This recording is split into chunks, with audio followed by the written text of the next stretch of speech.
Welcome, everyone. So, I'm going to talk about being an empath.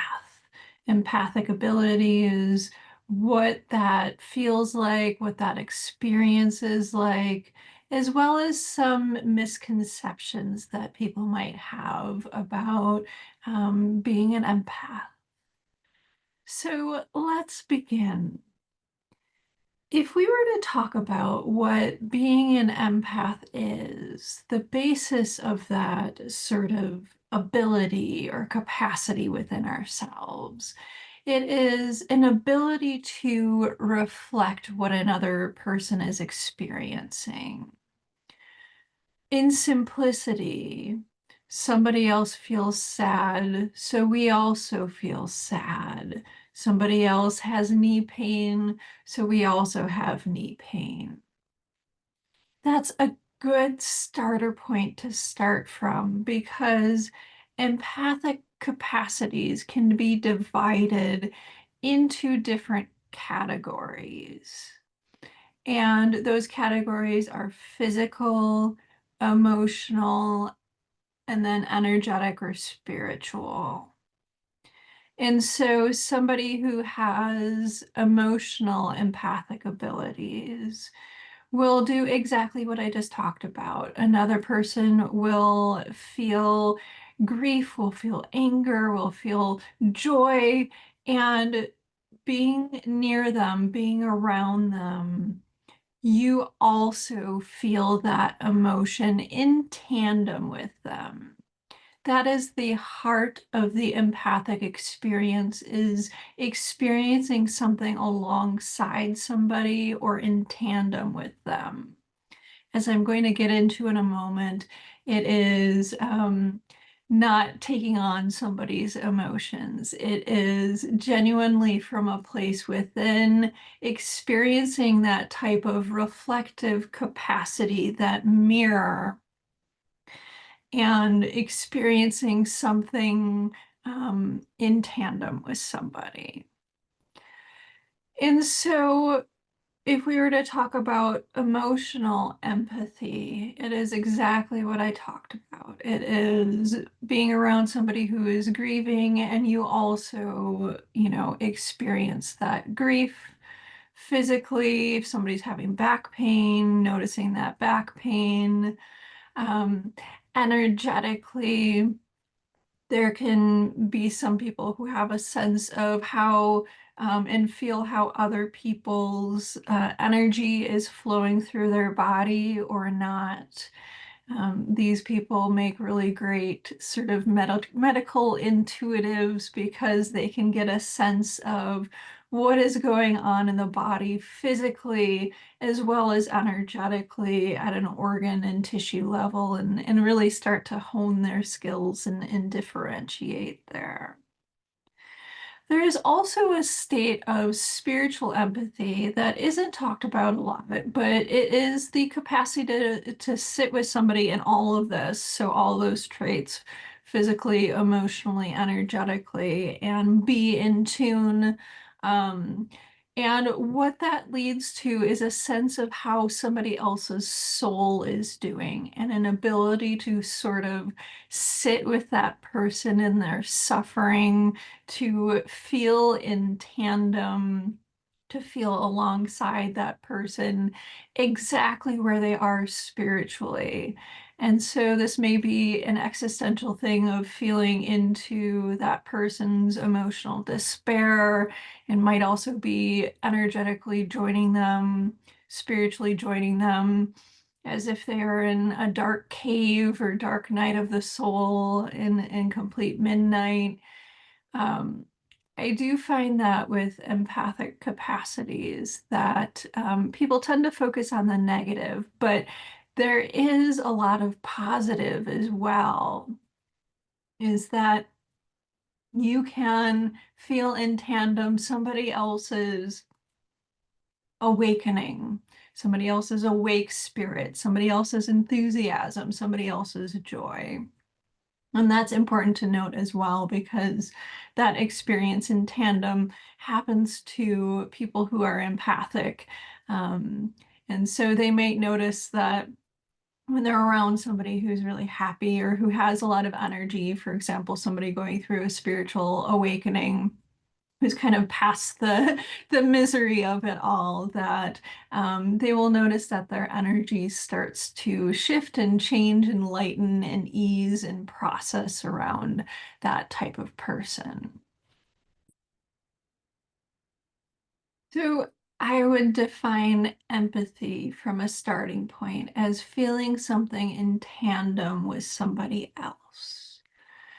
And on a simple level, this means feeling grief when somebody else feels grief. This is a reflective capacity, and empathic individuals have specific capacities or sort of talents or tendencies to feel physically, emotionally, energetically, and spiritually. And so somebody may be very empathic and feel all of those, or somebody may have a tendency towards one or two. I will also share that this can be trained. Somebody who is, for example, going into a training program, for example, I'm trained as a craniosacral therapist, and often the people who go into that work already have some sort of kinesthetic ability to feel or sense energy, um, but through practicing with other people, through feeling the energy flows in their body, through learning how to attune and work with their capacities, that ability develops within them. It becomes stronger, it becomes more skilled. For example, I would relate a lot of what I do to a form of skilled empathy, which is feeling within my own system what is going on in somebody else's system, or even what is going on around them spiritually. So, what is going on in what we might define as the chakra system, the aura, kind of the space time energy land that is around them. But let's talk about complexities regarding this. Sometimes people will confuse claircognizance, which is a sense of knowing, which is a psychic sense that a lot of us have. It is probably the most common psychic sense, common sensitivity that people have is a sense of knowing with empathic capacities. And so there is a fair amount of crossover here. So in some places, it's sort of like splitting hairs. But for example, somebody may walk into a room that has a lot of heavy energy. Maybe a lot of arguments took place there. Um, Maybe somebody was harmed there. Maybe there's just a lot of history there, and they feel a clenching in their gut. If they were able to follow this ability or develop this ability within themselves to know what that means, they would recognize with a sense of knowing that um, there is something that might be defined as dark or heavy going on in this space. Basically, the space needs to be cleansed. I will share for anybody looking to develop their abilities. I recommend first my Managing Psychic Abilities book, and secondarily, I recommend my Shamanic Workbooks that can take somebody, essentially the managing psychic abilities is for somebody to begin the discernment process and start to the process of learning how to work with their capacities. And the shamanic workbooks are intended for people who want to really learn how to work with their capacities, and to discern what they're feeling, what they're experiencing. Um, but back to the sort of crossover. If we are talking about the reflective capacity of empathy, of empathic capacities, it is kind of fairly straightforward. It is, um, I will feel back pain if somebody else is feeling back pain, sort of thing. Whether the person is aware of that or not is really the question. If they have that capacity within themselves to be like, hey, I wonder why all of a sudden my stomach hurts, why my heart hurts, why I'm feeling anger or sadness, or, or why I'm feeling, my energy flow through my body in a different way. These are difficult questions to ask people, because a lot of times people don't have that much awareness, or even know what's going on, even if they define themselves as sensitive. People who are sensitive, who have any sort of psychic capacities, sensitivities, they would do well in learning how to have this sort of discernment, because otherwise, people who especially have um, moderate to high empathic capacities are probably wondering why they keep on going along and feeling, different emotions, feeling different pains in their bodies, so to speak, all the time. So, a lot of times what people are experiencing is that claircognizant quality, which is an important quality, and you can learn within yourself that, like, oh yeah, my stomach clenches every time around heavy energy, or the back of my neck is tingling every time I'm around somebody that I should, run away from. These are basic instinctual responses that we can learn to listen to and learn what their messages are. There is some crossover with empathy, with empathic capacities, in that sometimes people with empathic capacities may notice, because of their own system, that they tend to pick up certain physical or emotional things rather than others.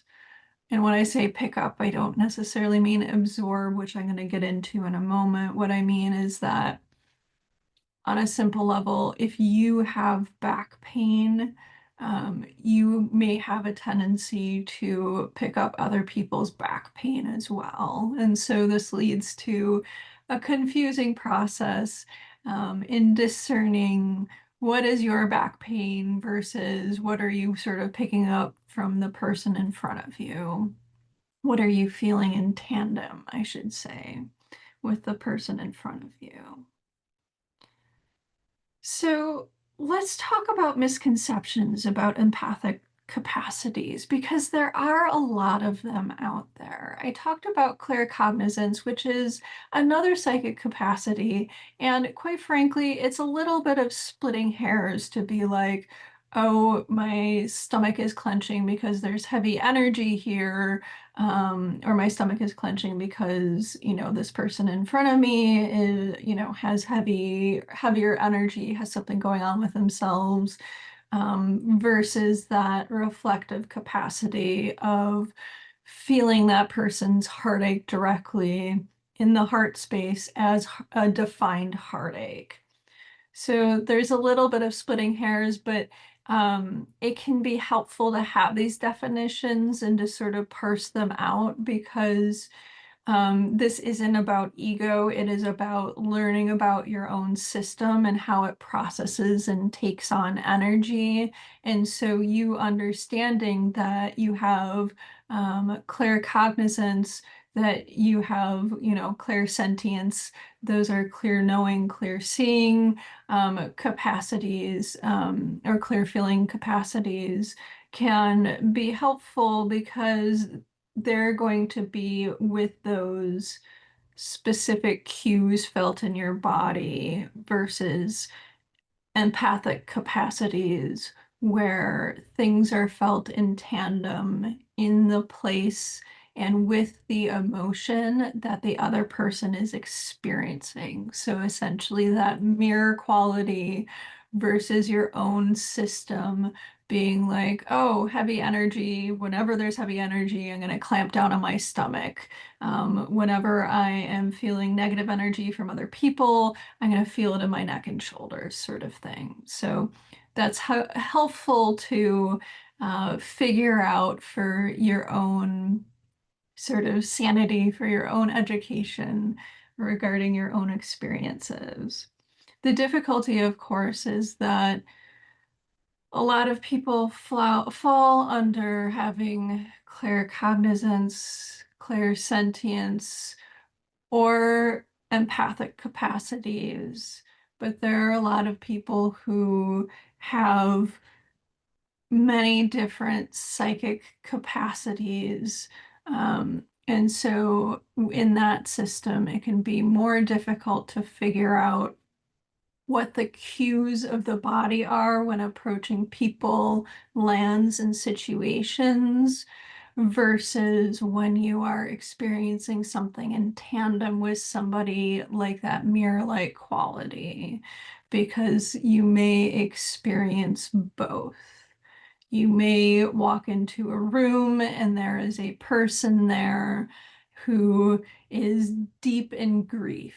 And not only does your stomach clench because this is a heavy, dense energy, but also you start feeling that grief in tandem with that person.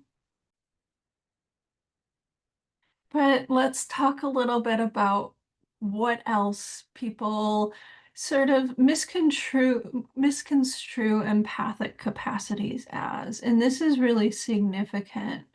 Um, a lot of people have experiences in childhood in which they were essentially trained to watch out for parents, for siblings. Essentially, their household wasn't safe. And so what develops out of this is the child essentially having sort of energetic tentacles, um, constantly testing the temperature of the people, of the environment, to essentially keep themselves safe. And so, for example, um, if they were, those tentacles were going out and they sensed that their father or their mother was angry or depressed or whatever is going on, them being able to sense that sooner is a basic survival mechanism so that they can flee, they can fight, they can freeze, they can hide, all of those sorts of things that are really our basic survival mechanisms, um, our basic intuitive responses. In situations like this, where there's basic lack of safety in a childhood home, because of the parents' emotional dysregulation, basically they did not have the capacity to be spiritually, emotionally adult.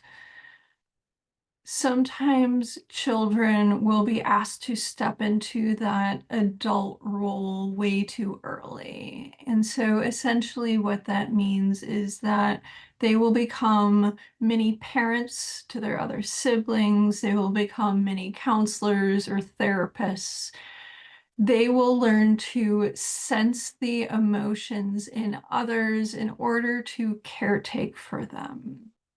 They will learn from this that their worth is only in as much as they are useful to others. And so people emerge from this out of childhood into adulthood.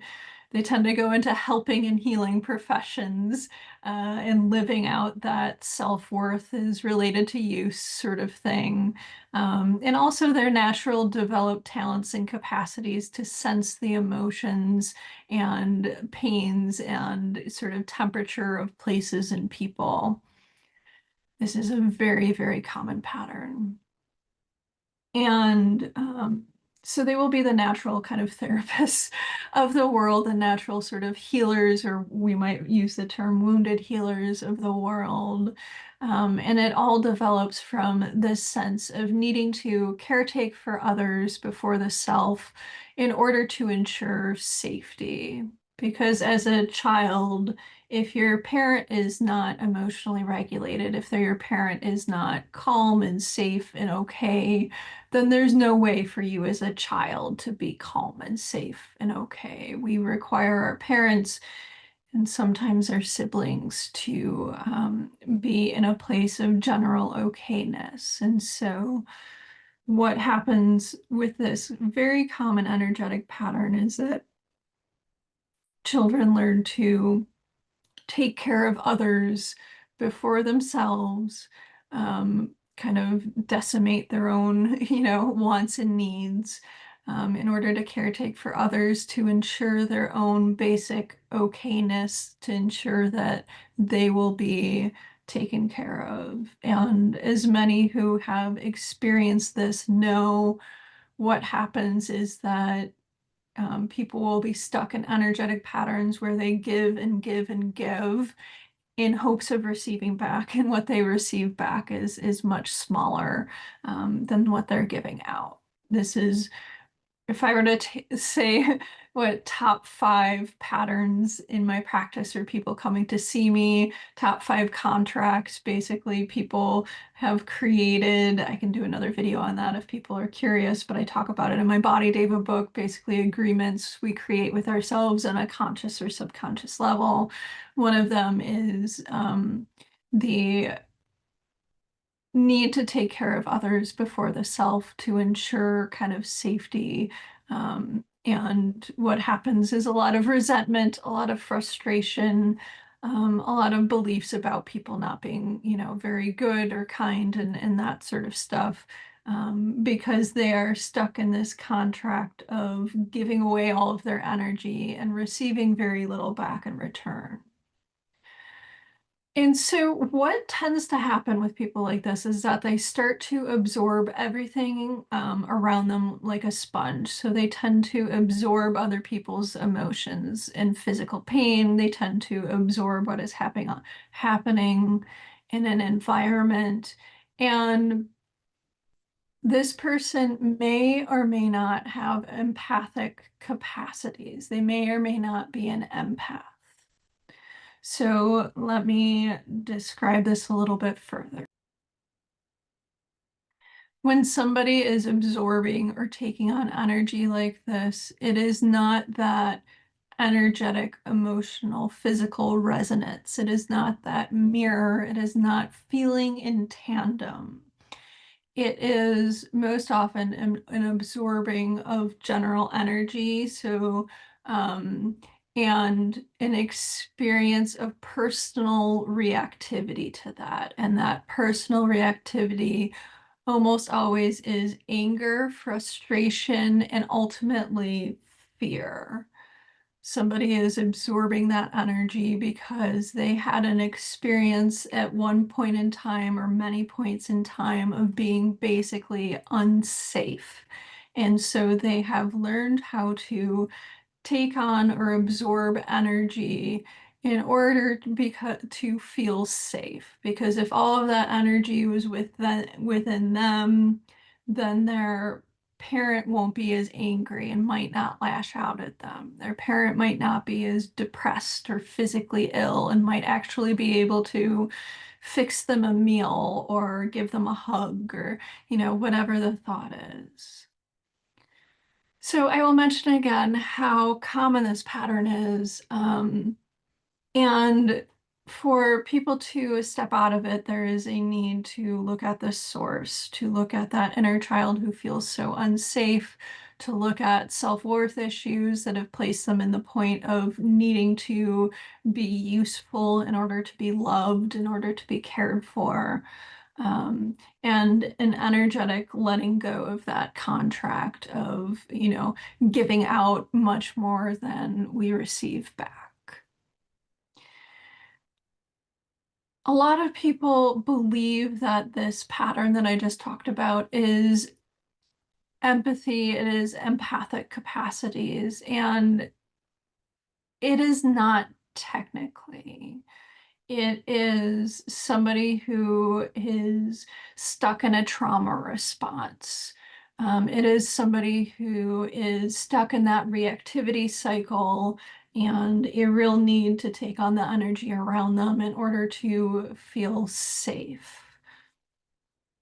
And so people who are stuck in this energy almost always feel resentful, almost always are stuck in that reactivity, which is understandable because if your experience of this world is giving much more than you receive, or not feeling lovable or worthwhile unless you are working, unless you are doing something for other people, that is a difficult existence to lead, and it almost always leads to burnout, into feelings of resentment and resignation and a real dislike for other people, because what you're absorbing from them isn't the love and light. It's going to be all of their anger, fear, all of the stuff that they're not willing to take responsibility for.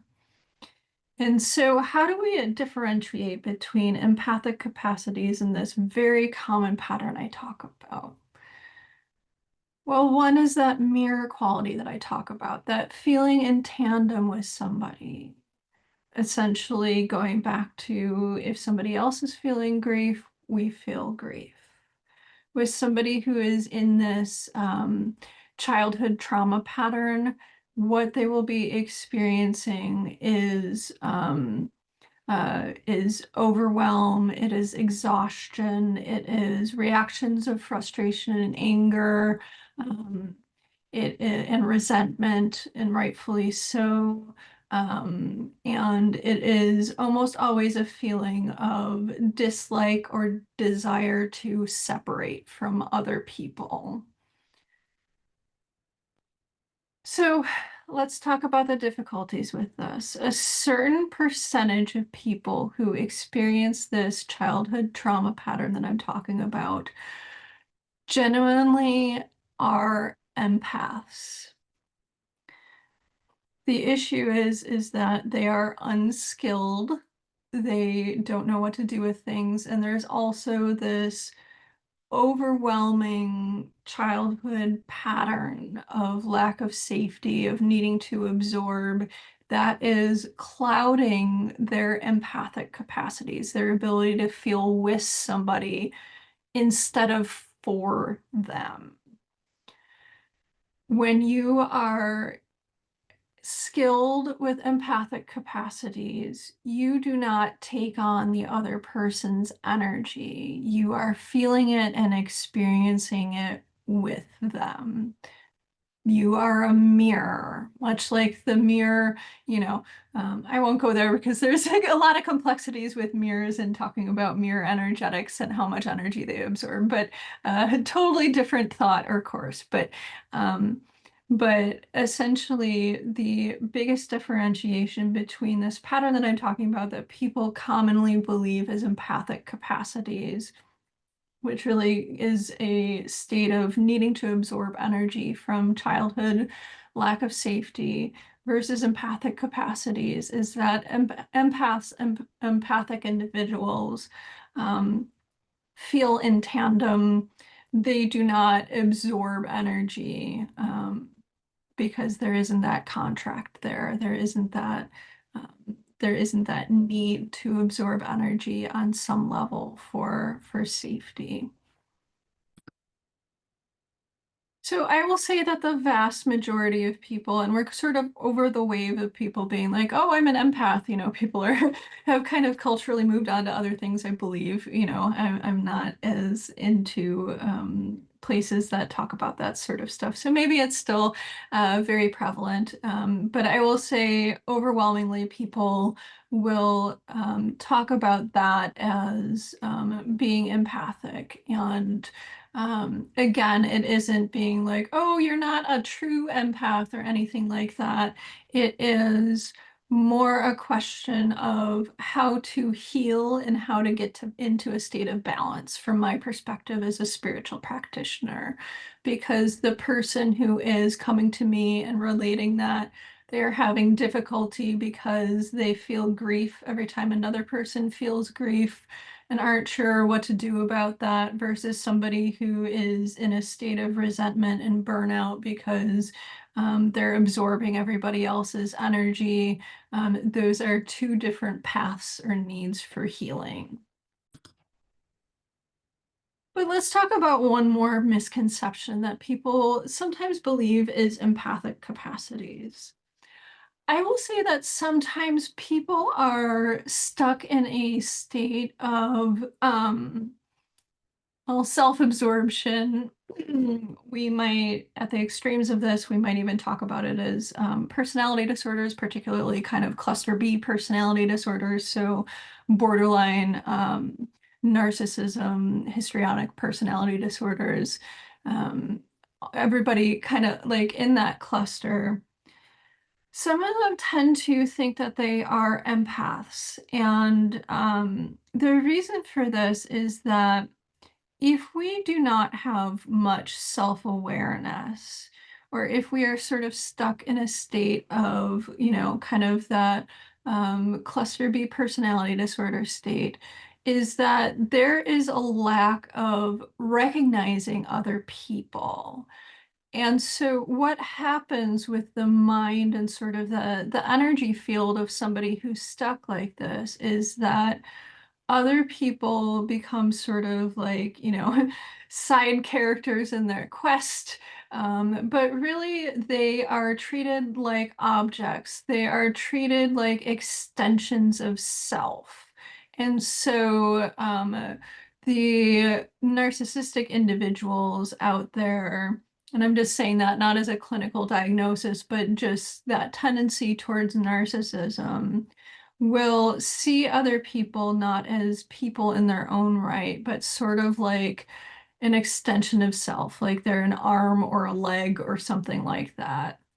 And so, with this type of approach to the world, approach to the universe, this sort of state of not being able to recognize others, not develop much self-awareness, what will happen is that they will project onto others' emotions and then believe that that is empathy. And so this type of person, like I said, cannot take much self-responsibility for themselves. They do not have much self-awareness. And so any sort of pain or suffering or emotionality, it's going to be more that than necessarily physical pain. They're going to try to put on other people as much as they can. And so sometimes what happens with this is that people will claim that other people are angry, and that other person may have some anger, they may not, but largely they are saying this because they are displacing their own emotions, their own experiences onto another person because they cannot feel them within, because that would lead to an experience of feeling their own inner emptiness, their own shame, their own pain, their own suffering. And so their lives are an experience of like kind of pushing out their own stuff onto other people and not really recognizing other people as people.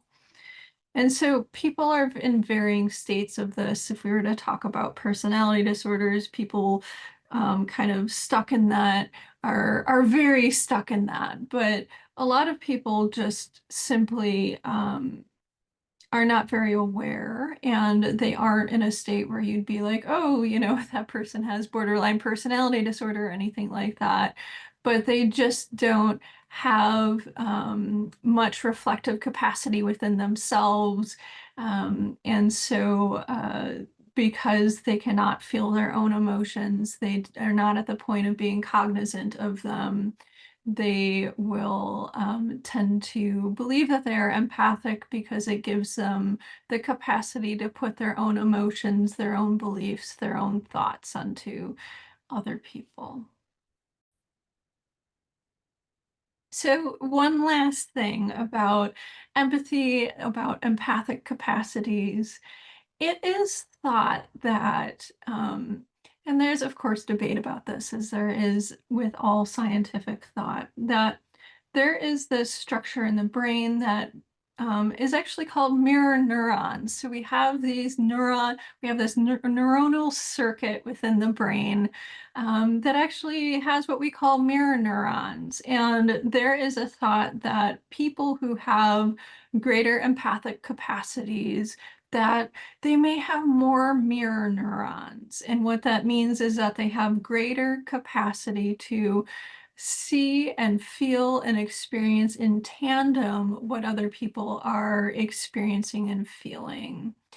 And the purpose of this, of our mirror neurons, is to get a sense of what people are doing and saying and feeling so we can assign meaning to it, so we can make sense of it.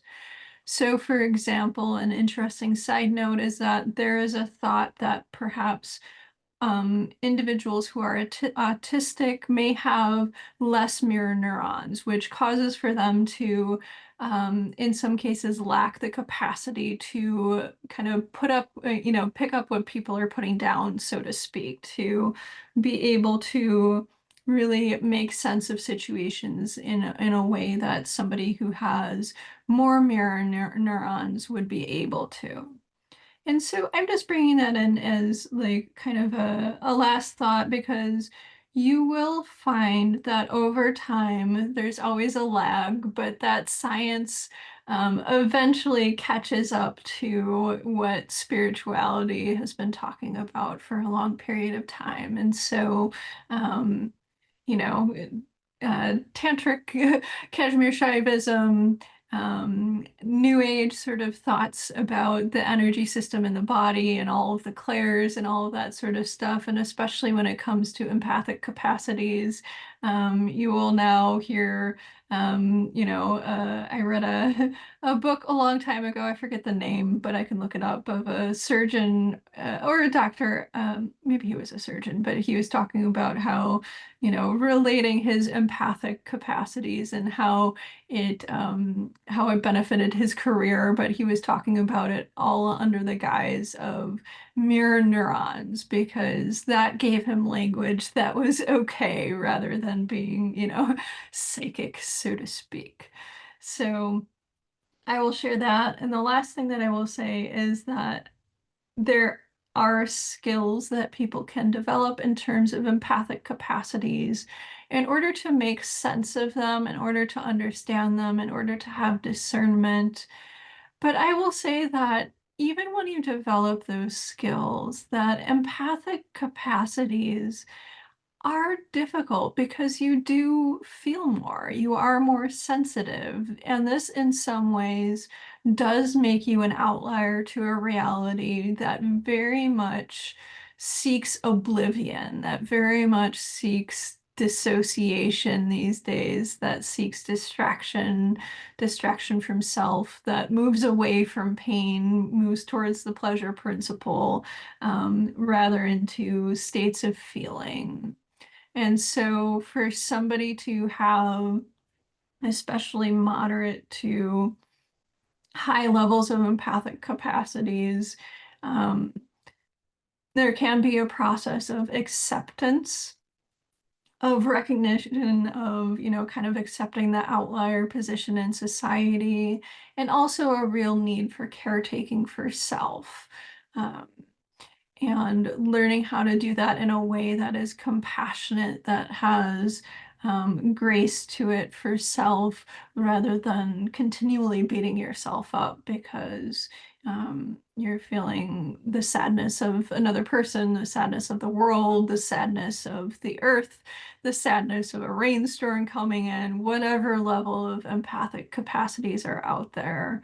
Um, there is a need for acceptance and taking care of the self, rather than being in an oppositional or trying to fight against these qualities. And so I know a great deal of empathic individuals who have a love-hate relationship with their empathic capacities, but eventually the battle can be won, and there can be a recognition that this does shift kind of life trajectory, experiences of this world, that being sensitive in a world that has very much dulled its senses to the point of not feeling much at all or only feeling really loud, chaotic things um, is um, is difficult because it will put you kind of outside of what is considered normal for society. But there is a peace to be had with it. Even if there is recognition that it does come with difficulties and with feeling a great deal of things as well.